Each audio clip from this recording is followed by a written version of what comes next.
Hey everybody, Chris here, 4 Directions Bushcraft.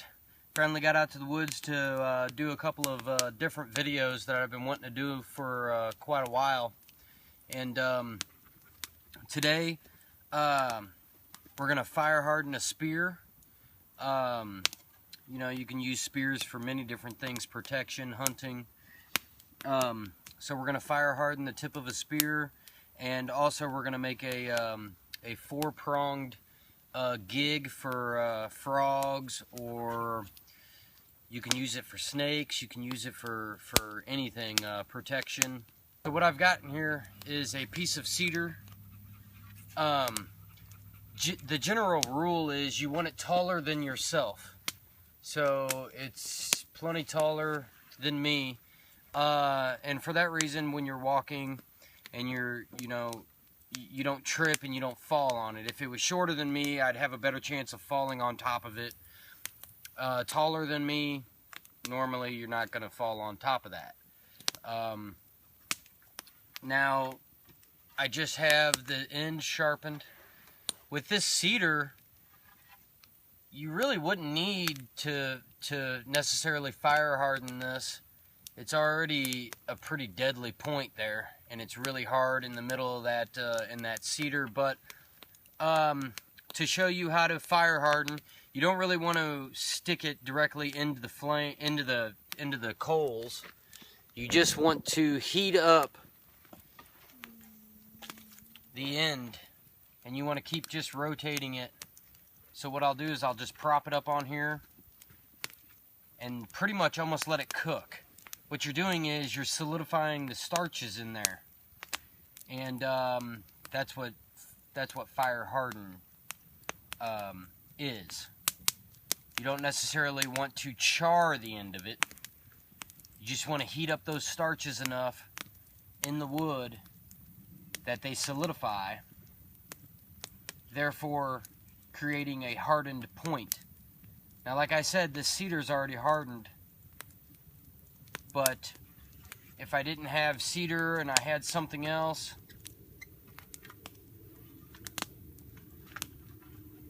some other type of wood, oak or anything like that. Oak's a pretty hard wood, but you can fire harden this to make it last longer. If you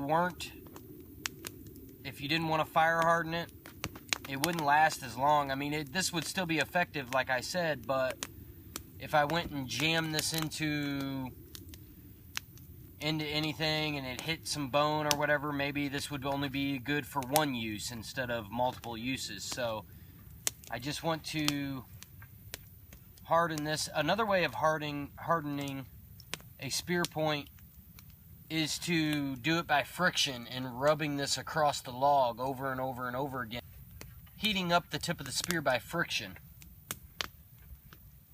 therefore solidifying the starches in there and hardening it. So this won't take long. This is pretty much almost done.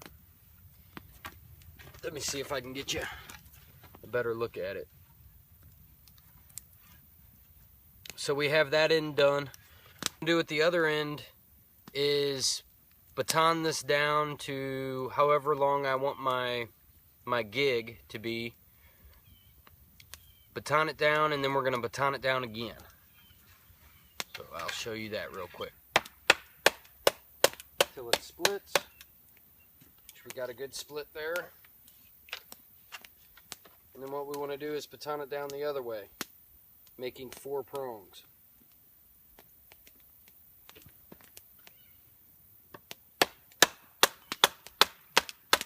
Got there. So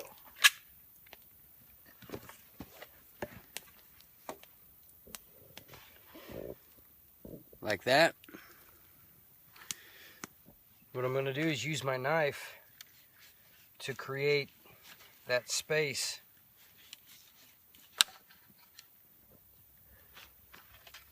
Alright, everybody, so now we have our 4 sections separated by our sticks. So now all we got to do is take our knife and sharpen each one of these, which I'll do right now. and then I'll kick you back on for the finished product.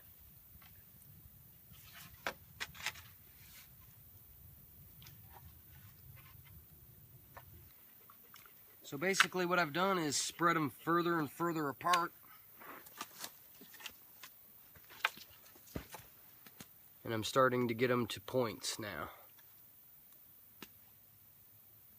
So we'll show you when we're done. So my cedar stick, it accidentally split right here again. So I just shoved another tine down in there and made myself an extra point.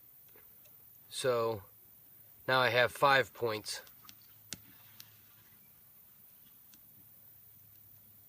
Now I can keep on shaving these down thinner and thinner for smaller game, like frogs. I'd want to kind of shave those down into thinner points. I don't necessarily have to, but I can. Now all we're wanting to do is, we don't have to do this either with the cedar is so hard in the middle there.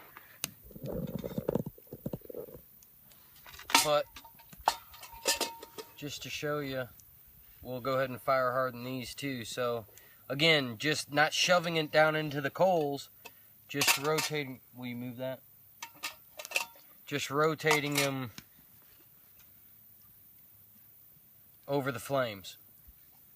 We have our pronged spear up here, fire hardened, good for gigging.